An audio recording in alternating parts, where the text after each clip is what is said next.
Dear listener, this is Vishwanath for the Winning Its Talks podcast, and I am in conversation with Mr. Suhas Shastry.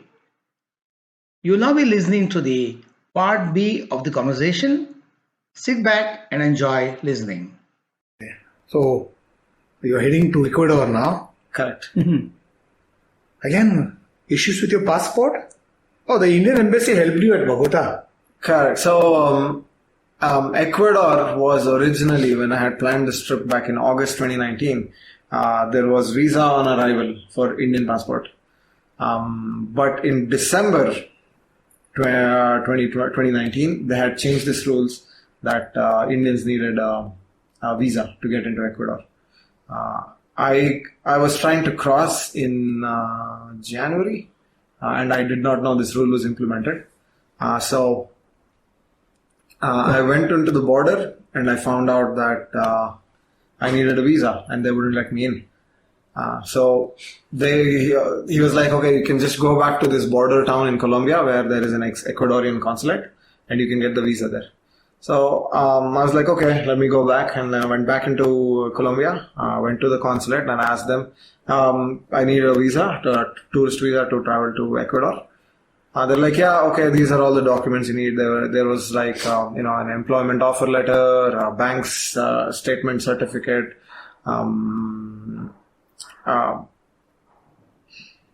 basic documents, except they also needed a police clearance certificate from either the country of residence, which in my case was the US, or the home country, which was India. So they needed a police clearance certificate from either one of the two countries.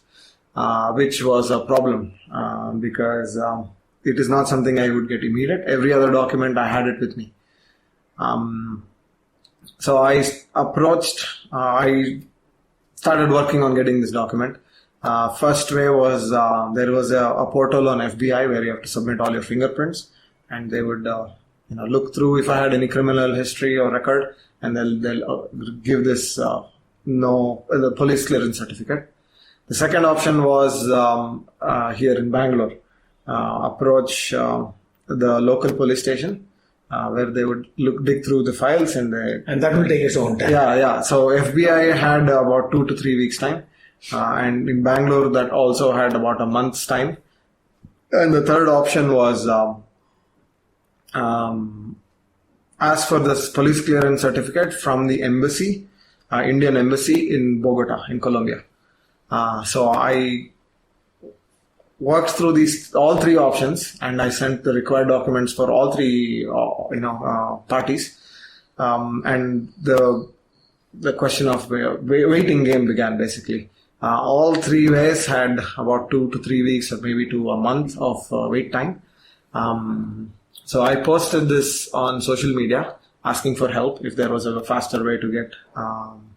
So luckily one of my friends, he knew through some contacts the ambassador of Indian embassy in Buenos Aires in Argentina, and he put me in touch with him. And the ambassador, personally called me and understood my situation, understood what I was doing, and he was really happy to help me. And that ambassador put me in touch with the ambassador of Colombian embassy, Indian embassy in Bogota, Colombia. And he did the same. He personally called me. He's like, okay, where are you going? What are you trying to do? Okay, you need the police clearance certificate. Okay, I'll help you with that. And I had already submitted all the required documents. All this conversation happened over the weekend.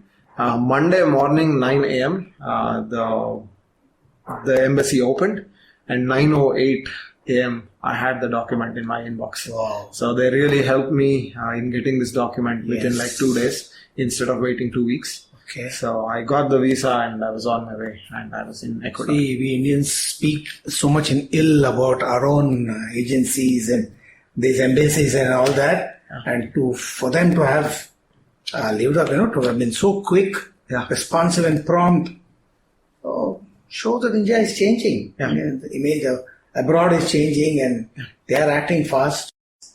And now, other day, our External Affairs Minister Jaishankar was saying, now things have changed. Everything has got digitized. we kept getting requests for Indians having struck abroad and other things. And within moments, and sometimes they find help.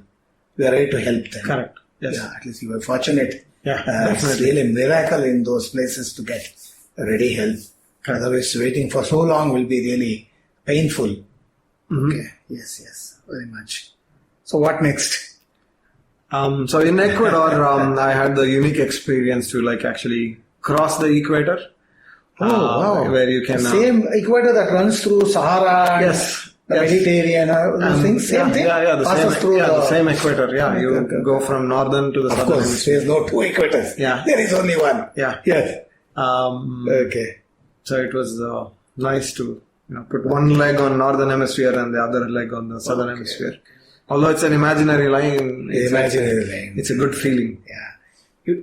The common man cannot find the difference. Yeah. That is an equator or anything like that. So, this Mount Chimborazo is somewhere close to this place. Correct. It's just south of the equator. Okay. Just south of the equator, Mount Chimborazo, and it is actually the highest point on planet Earth. I know Mount Everest is the highest mountain in terms of That's about altitude. 28,000 feet. 28,000 feet above sea level. Correct. Is Mount Everest. So so technically that makes it the highest point. Yeah. But Mount Chimborazo is because of the equatorial bulge we have at the equator. Okay. So the tip of Mount Chimborazo is a lot closer to is closer to the sun rather than the tip of Mount Everest. Point is closest to the sun. Yes. So that's the point. That's what you call the altitude. Happens gradually, or it suddenly elevates and gets into a peak kind of thing. No, it's a big mountain, and it's in the Andes mountain range. Andes mountains. Yeah. Okay. Because of the equatorial bulge, it puts at that the point is the furthest away from the center of the Earth. Okay. So now you move to that city called Lima. Was that a city? Yeah, that's in Peru. Yeah. Peru. Peru. And I'm curious to know, anywhere you just cross the Amazon forests or the Amazon River? I did. Not the river, but I went into the Amazon forest. Rainforest. In Ecuador. Okay. But unfortunately, I was there during the peak monsoon season. And the second I set foot in the Amazon to the point where I got out of Amazon, it was just raining cats and dogs all day, every day. Everything, the gear I was wearing was soaked. The clothes I was carrying was all wet. So it was unbearable at one point, and then I decided not to continue in Amazon. Peak of a rainforest. Yeah. Better than that. Yeah. Okay. Now, you also come across Machu Picchu, no? Correct. And the Canon del Pato. Canon del Pato. Yes. Both of them are in Peru, and Canon del Pato is in north of Peru. So there is this little road that is carved through the mountains, and it has about 80 something tunnels in a distance of 50 or 40 kilometers. So that was, that was recommended by one of the local bikers there, and I took that. It was worth it. Wow. And Machu Picchu was, as everyone knows, it's one of the wonders of the world. Wonders of the world. It is in the southern part of Peru, near this town called Cusco. Yes. And that's an Inca ruin. Yes. And it's world famous, so it's going to be touristy. And it was touristy, but the place was beautiful. Yes. Absolutely It's a very magical. famous place where archaeologists like to go. Once again, it's dated not very far behind. People who have done the carbon dating have said even that is about more than 10,000 years old. Okay. And there are structures that are so modern. It looks so technically, that's what they said. The hunters and gatherers supposed to be alive at that time couldn't have done all this. So it's ancient history. Yeah. There is no proof to it. Yes, please go ahead. Oh, no, actually, I was going to say at least what I read being there, it's more modern. It's not really that ancient. It was during the Inca civilization, where Machu Picchu was actually supposed to be a summer home or a getaway from the main. That's why it was built in the mountains, in the jungle, so that the generals and all the top officials could like vacation there. Yeah. But they found it so difficult because it was up in the mountains, and for food and water, all the basic resources was difficult to find, and they abandoned it within 100 years. So in a sense, Machu Picchu was a failure, historically speaking. But today it's making millions of dollars in terms of tourism for the Peruvian government. So you're already there in Peru now, isn't it? Peru? Peru, yeah. Already in Peru. So what else that was interesting for you? Yeah, in Peru, I spent a lot of time in Peru. Peru was good in terms of, I spent a lot of my time in Peru while being in Peru in the Andean mountains. So being in the mountains is, Andes mountains is, I've seen Rockies, I've seen the Himalayas. Andes has its own, charm to it. And I loved spending time. How different is Andes from the other mountains? I would say Himalayas is still, it is a different kind of mountains altogether. But Andes has a lot of high altitude plains. That was unique. Next was Bolivia. And you were talking about the death road. The death road, the name itself sounds so crazy, so horrifying, no? Correct. What is that death road? Tell us about that. Okay, yeah. So death road goes from the capital city of Bolivia, which is La Paz, to the Amazon jungle. So it basically descends down from a high altitude to a low altitude. And before there was, that was the only road connecting the two regions. And there was a lot of, truck traffic, people traffic, and bus traffic, all on this tiny road which is cut into the side of a mountain. So it is probably about 10 feet wide, and in some places it's only about 6 to 8 in feet 6 wide. feet, how can the buses pass? Yeah, so that's why. And on the other side, it's a 1,000-foot drop down to the valley. So a lot of people died while commuting. The whole buses just would roll over the edge, and then people would die, and that is why it got the name Death Road. Okay. But today that's not the case anymore. It's not. It's only used for tourists. Only tourist traffic there, and have they made an alternate route? they have a big state-of-the-art like 2-lane highway road connecting these two regions now. So all the truck and the bus traffic goes through there. And it's only tourist who comes through here. Good. So it's no longer Death Road, but the name is still. So you have driven on Ladakh Lane, even there you find such narrow roads. Correct. So this was not very strange to you. No, this was not strange in a way, in terms of the drops or the sheer mountain cliffs or the. But Leh Ladakh again, those roads are still used by commuters and truck traffic. So in that way, I would say that was more dangerous. And on the Bolivian plains, right? You also found these salt flats. Correct. What is that? Yeah, so there is... You find salt there? Yeah, there is actual salt there. Oh, yes. is it? Yeah, it's basically a dried salt lake bed. And it is actually the largest in the world. It's the largest salt flats in the world. And it's in this place called Uyuni, in southern Bolivia, in the Altiplano. That was a very unique experience because I was there during the monsoon. And when it rains, it forms, a layer of water just stagnant on this whole salt flats. And that, because there is, sometimes when there is no wind, this water stays so still, and it forms the world's, it's nicknamed the world's the world's biggest mirror.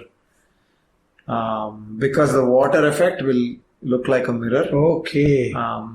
And it is nicknamed the world's largest mirror. Wow. And I was there to witness that because I was there in the monsoon. This is not the giant glacier you found. No. This is that's salt ahead. Yeah. Okay. You have traveled so many countries. Do you remember how many countries you have passed by now? Yeah. Every one of them, yes.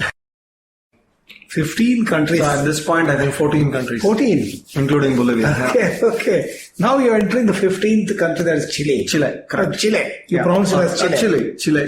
Yeah. Okay. Okay, go ahead. Peru and Bolivia was mostly like third worldly, in terms of infrastructure and everything. Entering Chile, it was like Europe. Chile was very well developed. It was like Europe. So for us, it was, when I say us, I was traveling with two other New Zealand or Kiwi bikers at the time. And we crossed the border and went to this town called Calama in Chile. Because we saw a mall, we saw like a nice petrol bunk and everything. We wanted to get some food. So we stopped at this mall in a secured parking area with cameras and security gates. It was paid to. We stopped our bikes there. We went to the food court to get some food. We had some food. We come back 40 minutes later. We see our stuff was stolen, like our helmets. Oh, you were robbed? We were robbed in Chile, yeah. That was our first experience. Literally the first day we entered Chile, this happened. Our helmets and jackets were stolen.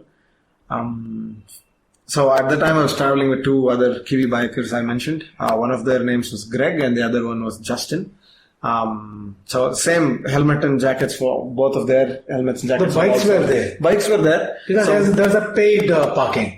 Correct. So we had locked our bikes. So bikes were there. Everything, but helmet and jacket, we just, kept it on the bike because we thought it is secure because there were security cameras. There was, paid parking, security gates and everything. We thought it would be safe. And we were only gone for like half an hour, 45 minutes to have some food. And we never expected that to be stolen. So I had my GoPro mounted on the helmet. So that was also gone. And the worst of all was for Justin, because we had just crossed into the border. He had kept his passport in his jacket pocket, and his jacket was stolen. So he lost his passport, which meant that we had to recover this one way or the other. And we asked the mall authorities because there was a security camera pointing at our parking spot. Like, can you get us the footage? They're like, no, we can't give you footage unless you have a police complaint. So we go to a police station. We got us a police report.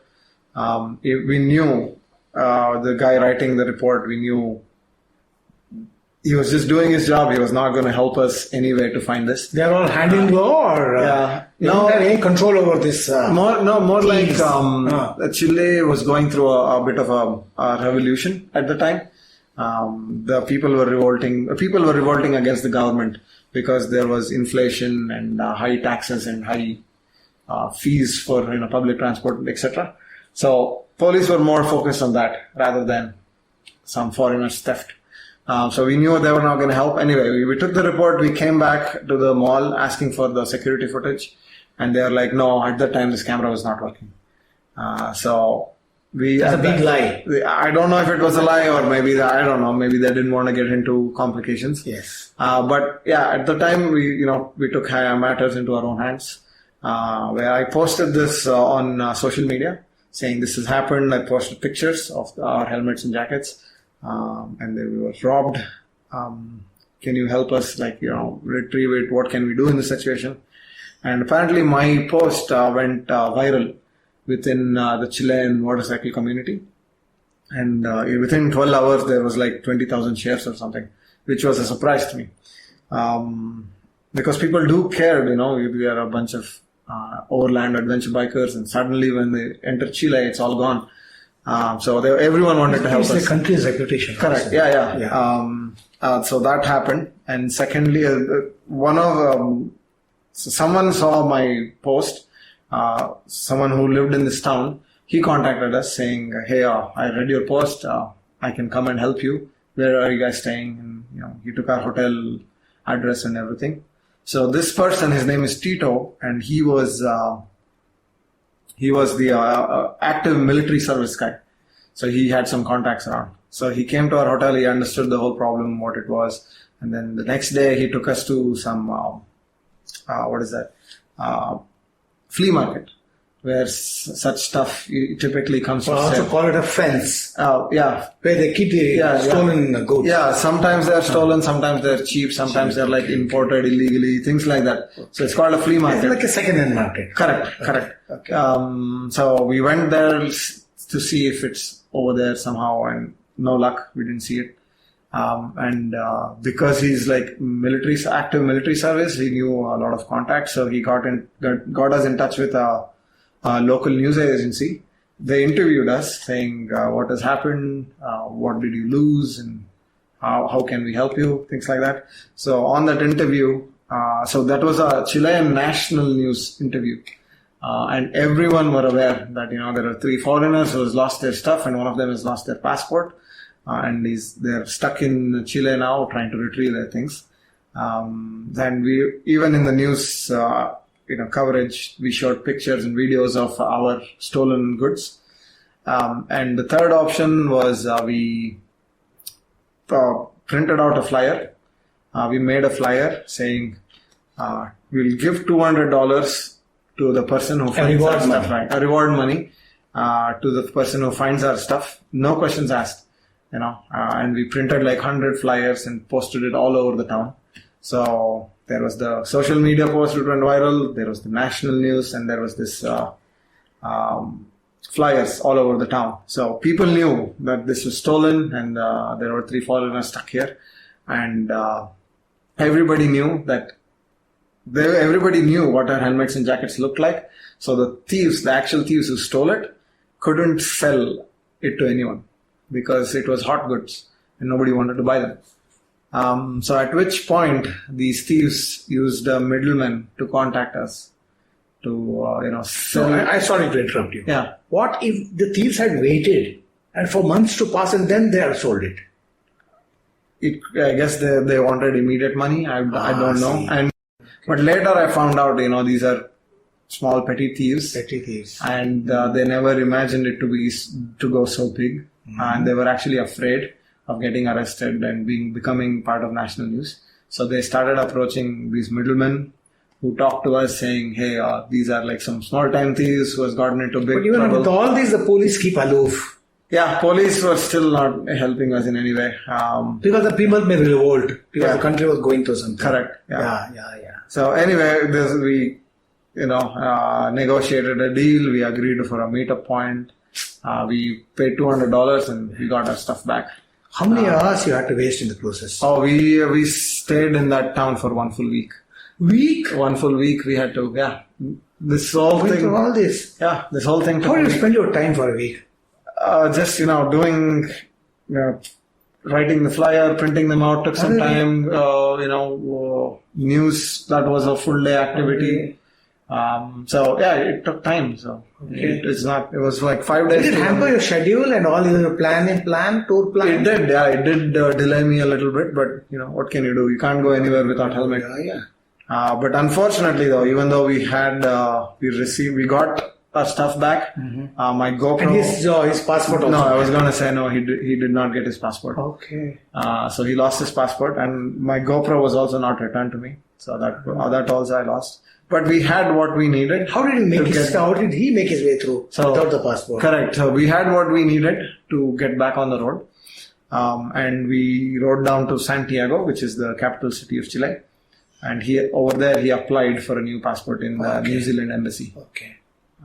So he had to wait for some time while me and Greg continued. Think of the situation when you were alone or they were alone, and how it would have been to be alone in such a situation. Yeah. To be a team of 3 and helping each other. Yeah. How different it was from being alone. Yeah, for sure. If I had, in my case, I had only lost helmet and jacket, which was nothing. You could have it was all replaceable. Forgotten about it. Correct. It was a question of some money. Which I would have probably bought new helmet, new jacket, be on my way if I was by myself. Mm-hmm. But because I had help from 2 of them, and we were all eager to retrieve our stuff back, so we helped each other. Okay.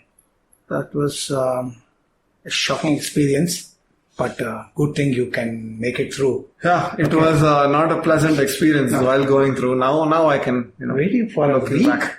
Oh, I can laugh very about it. difficult. Okay. Any other experience worth, sharing? The Capricorn thing, what's the Capricorn? Tropic of Capricorn. Yeah, that's like Tropic of Cancer, which passes through, center of India. Like that on the southern hemisphere, it's called Tropic of Capricorn. It's an imaginary line. Okay. So we passed through that in southern Chile, not southern Chile, central Chile, just south of Santiago. All these things represent the stars. Not really, no. It's just latitude lines on planet Earth. Okay. Why are they named after the stars? I do not know. No. Okay. Anyways, okay. Yes. How did your bike last, for all this long journey? How did it, kind of behave, or how did it take all this? Yeah, my bike was, I was lucky actually, I should say, that I did not have any major mechanical breakdowns. There were some minor flaws which I was carrying tools and knew my way around, and I could fix them by the side of the road. But no major breakdowns. I had to replace 2 rear tires and 1 front tire. They are completely worn out. They were worn out, yeah. My goodness. So the Formula One tires that wears out so quickly. Yeah. No, these are enduro tires actually. But yeah, they wore out. Are they tubeless tires? Yes, they are tubeless, yes. And yeah, I was carrying some basic spares as well, but luckily I didn't have to use any of them. So now you're at the fag end of your entire long journey. Where next? Okay, yeah, I stuck to Chile for a while. Although I crossed over into Argentina just for like a couple of days, and I came back to Chile. And yeah, in Chile, I entered this region called Patagonia.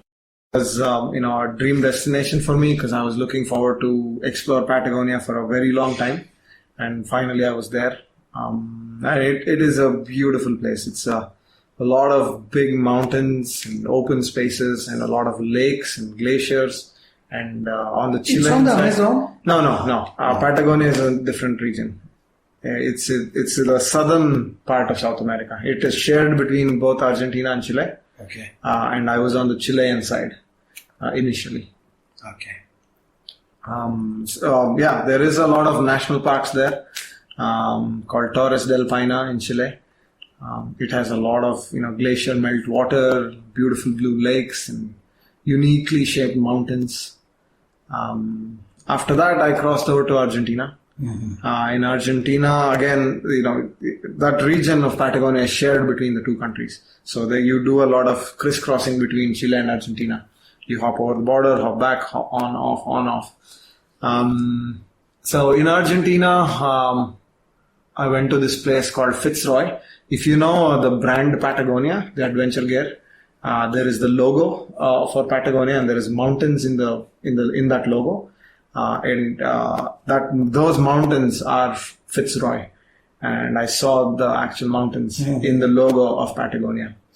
And just south of that was Perito Moreno Glacier, where you could actually walk up to the face of the glacier, and you could just see from like 100 meters from where you can stand this giant wall of glacier in front of you. And while I was there looking at the glacier, I was lucky enough to see a giant chunk of glacier, crack and fall into the ocean, like hurling water like 100 feet in the air. And I was like standing there watching that. I even caught it on video. Oh, so nice. You put it on your YouTube channel? Yes, it's on my YouTube channel. Wow. Yes. Okay. I can't wait to see this. Okay. Very good. And what about Puerto Montt? The mountain, is it? That's a no, Puerto Montt is it's just a port. Port. Yeah. Okay. There is nothing special about it. It's a port town. Okay. You are almost close to your last the destination point. Ushuaia. Okay. Yes. Okay. From there, how long did it take to reach there? From Perito Moreno, In Argentina, you take, they call it Ruta 40, which means 40, Route 40. And Route 40, there is a 70-kilometer stretch of really terrible road. That is the worst bit of road I've experienced in my entire life. The locals call it malditos, which means very bad. Not asphalted? Or? Not asphalted. It's rocky. It's a lot of gravel, like thick, deep gravel, where your motorcycle will sink. The front end will sink if you slow down or anything. Will sink. Just like a desert, Yeah, like sand kind of. But this was like gravel. Okay. It's not compacted gravel, so it's loose gravel. So the best way to ride that is you have to go fast because this reminds me of the Dakar Rally. Yes, something similar concept. Yes, over there sand is loose. Here the gravel was loose. So I am not an expert off-road rider, but the best way, believe it or not, is to go fast on this road because as you're going fast, as you're on the accelerator pedal or accelerator handle, whatever you want to call it. It will lift the front end of the bike, and because there is not much load on the front end of the bike, it will just skid over the gravel instead of rather resistance. There's not at least resistance. Yes, the second you roll off on accelerator, the front end will dig in, and the front end will start wobbling. So the key is to keep the gas on. But I didn't have you knew about this, or somebody told you? No, I sort of acquired it. I learned, and of course, I was traveling with Greg, the New Zealand biker, and he was an expert off-roader. He was, coaching me. He was giving me tips rather. I sort of learned. What's the risk of losing balance and you fall skidding? Down. Yeah, you fall down. You fall and skid through the surface. That's the only route that you have. That's the only route which goes south. Wow. Yeah, and that was on top of that there was 100 km/h crosswinds going through there. They call it gale storm, and I rode through gale storm on this particular stretch of road. It's all on my YouTube channel. Wow. It was pretty scary. Okay. There were a couple of nervy moments, but luckily I didn't fall. Okay. So now you're closing to the last. Towards the last stretch. After that, it was right to Ushuaia. Basically, it was when I arrived at Ushuaia, it was very late in the evening.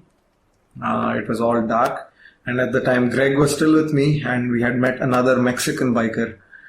His name was Jesus. And the three of us made it to the Ushuaia at like maybe 8 p.m. in the night. There is like a giant arch welcoming to Ushuaia, and the three of us stopped there, celebrated. I had a tequila. Jesus being Mexican tequila. Mexican. Okay. He was carrying tequila and 3 shot glasses miraculously. We had a shot to celebrate. It was finally, relieved. Okay. Great. You knew well before that would be your last point? Yeah. Something like Tenzing Hillary reaching the Himalayan peak, and I don't think there is nothing beyond Ushuaia. Nothing beyond Ushuaia. Yeah, Ushuaia is the southernmost town in the world. How was the feeling that time when you reached that point? Yes, after having gone through so much of ordeal and all that stuff. Having gone through so much, right? Like in terms of bureaucracy, in terms of weather, in terms of all the theft that I had, and all that is completely worth it. Okay. I felt when I reached Ushuaia. But somewhere, did you get a thought that you were lucky to be alive? Anything could have happened on the way? Yes, as in lucky to be alive for sure. Yes, I never really felt like there was a death threat anywhere. People were like super friendly overall, and even the roads were dangerous, but it was not merely enough to kill me or anything. This statement will encourage a lot of people who want to take. Absolutely, if anyone wants to attempt this, it is not as difficult. It's not as dangerous as people think it is. Yes. But you need to be tough. You need to be tough. You need to be Face prepared. all that. Correct. You need to be prepared for anything. Yeah. Be prepared for the worst. First, yes. It can't get worse than that, Correct. isn't it? Yeah. So, wonderful. Okay. What a huge relief. How did you get back after that? You flew back or? Yeah, so that was another story actually. So as soon as we reached Ushuaia, so from Ushuaia, the road further goes south. There is this national park called Tierra del Fuego, which is called Land of Fire. And that at the end of this national park, the road goes through the national park and the road basically ends. That is the end of the world. That is mile 0 on the Pan American Highway. So there is nothing further. You can't go beyond that. So obviously that was the ultimate destination for me. We went there. We went to Tierra del Fuego. We celebrated. Came back to the hotel we were staying, and we saw news of coronavirus entering, the South America, and there was news that they were going to shut down all the borders. The Argentinian authorities were going to shut down in the next 24 hours. So for us, Argentina went from completely open to completely shut down in about 24 hours. So for us, it was very difficult because there was an airport out of Ushuaia, but it was enough to get me back. But for my bike, it was difficult. So to get my bike out of there, I had to get back to Buenos Aires, which was the capital city of Argentina. Yeah. Correct. And Buenos Aires was 3,000 kilometers from Ushuaia. So you have to come back north, okay, and you have to again, crisscross between Chile, Argentina, cross borders, had to go to Buenos Aires. So as soon as we saw that news, But you had already planned your return journey, isn't it? Correct. I had planned, and I had already had a shipping agent, which was from Buenos Aires. From Buenos Aires. Correct. Okay. And but now you didn't have the time. Now I had to get to Buenos Aires before as quickly as possible. So immediately the next day, me and Greg started riding back to Buenos Aires. It was 3,000 kilometers. We wanted to do that in 4 days. So averaging about 800 kilometers a day. We crossed we started going back north, and we crossed into Chile, Argentina a few times because that's the only road which goes there. And every border that I crossed, a few hours later or it shut down. And it remained shut for the next 8 to 10 months. So I was very lucky to just squeeze through or just pass by. Argentina imposed a rule where any foreigners who came into the country after March 17th needs to be quarantined for 15 days. They imposed that rule, and to our bad luck, we crossed the last border from Chile to Argentina on March 17th. So police checked our passports, they saw the passport stamp, and in this small town, they asked us to quarantine. Because, it said 17 March on the passport, and they're like, okay, you entered the country on 17th March, you have to quarantine. They were just blindly following the rules without thinking, where we were coming from. So basically we were coming from COVID-free. Yeah, limited population, very less people kind of area. There's no risk of virus spreading. Yeah. Becoming epidemic. Yeah, actually we were approaching the more populated areas. They stick to the rules. So, but they stuck to the rules. It was mostly panic from all the media, panic that was created, and people were just reacting to panic. So we tried to explain, hey, we're coming from Ushuaia. We didn't really meet a lot of people. There is no way we could have had COVID. But, they wouldn't listen. They quarantined us in a room. That is when I approached the Indian Embassy again. So I spoke to the ambassador, and one of his subordinates actually called the local police station. They explained our situation, saying he was only coming from Ushuaia, and there is no other way. If there was a way to stay in Argentina, he would have. But because there is only one road which goes between both the countries, there was no other way for him to come to Buenos Aires but to cross the border and come back to Argentina. And to prove that there is still passport stamp, the same day I was in Argentina on 17th March. I crossed to Chile the same day and crossed back to Argentina the same day. So I went through 2 border crossing on 17th March. The person from the Indian embassy could speak Spanish, good Spanish. So he was able to explain my situation. And he also explained that I have a flight ticket out of Buenos Aires on 22nd March, to go back to the US. So all that, made the police authorities finally, came in, and they brought a doctor to our quarantine room, and they did a rapid test, which came out negative, and we were free to go. So I came to Buenos Aires, and I had a flight out of there. My motorcycle was still a question mark because there was the tour agency, everything was like shut down at the time. So I put my bike in a storage facility in Buenos Aires. I flew out of there because I had to get back at whatever cost. And my bike was actually stuck in Buenos Aires for the next 10 months. And the next year, in 2021 February, I got the bike shipped to the US. You had to desert the poor thing. Yeah. That did a lot to you. Yeah. Okay. How did it feel to be without the bike for such a long time? Of course, I was happy that I came back because of all the situation. Yes. So I didn't have much time to think about the bike, at least immediately. But after that, especially the summer of 2020, I felt like I wanted the bike. But I have another bike in Michigan, which I used during the summer. And there was not much of moving around because it was peak COVID time and everything was shut down.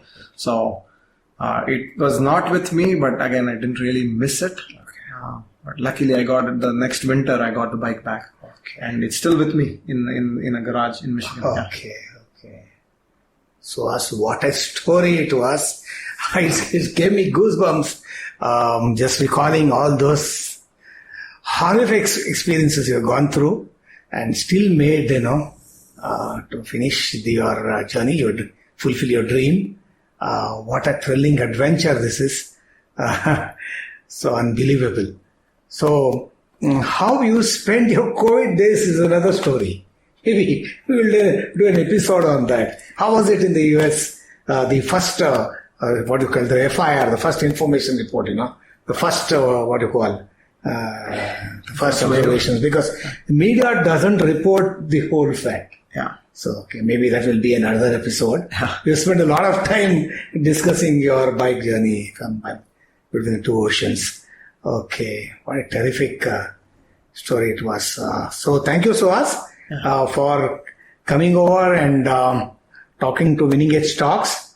And it was really, thanks for your time. And I come to know that you're leaving tomorrow from Bangalore back to the US. Correct. So in a tight, busy schedule, you found the time to come and speak for so long and to give a thorough explanation of whatever you faced.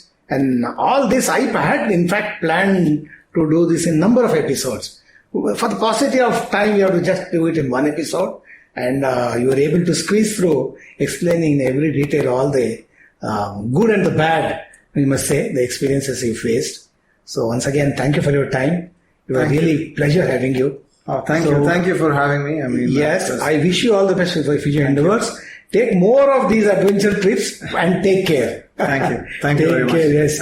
Give us many more firsts. This was the first in the sense that you were the first Indian to cross the two, Arctic and Antarctic. And I think you have a lot more lined up for the future. And they will be the first too. But easier said than done. Yeah. It's really, enjoyable listening to these things. But for you to go through all that, I won't ask you to do it again. But for your own passion and for the thrill, and people, that's what adventure is all about. People every day know what next is the next question on their mind. It's an adrenaline. It's a thrill. Want to accomplish. And more than anything, it's setting a there's a mountain within you. You are setting up a challenge within which you want to conquer. So it's an inner challenge more than anything else. Correct. So it's an inner challenge that you already have. And now this will give you a lot of encouragement and motivation to take up more challenging tasks. Correct. So I hope you do, and safely too. Thank you. Yes, and take care. I wish you all the best. Thank you In the very much. future. Yeah. Once again, thanks for joining this talk show. Yeah, thank you for this opportunity. And for everyone who is listening and who wants to do something like this, it's definitely possible, if you put your mind to it. And that's what I found out. Of course, you'll face challenges, and that's part of the adventure. Yes. And if you have the right mindset, you'll get through these challenges. Yes. And if you want to, watch my vlog series, my YouTube channel is called Dual Spirit Adventures, like DUAL Dual Spirit Adventures. I've vlogged the whole journey basically in a 25-part YouTube series. So please check it out. And if you want to do something like this, and if you want to reach out to me for any questions, please feel free to do so. Oh, that's very humble of you, that you want to help people. Of course. Wanting to take similar experiences. That's really wonderful. So thank you, Suhas, once thank again. you. Yeah.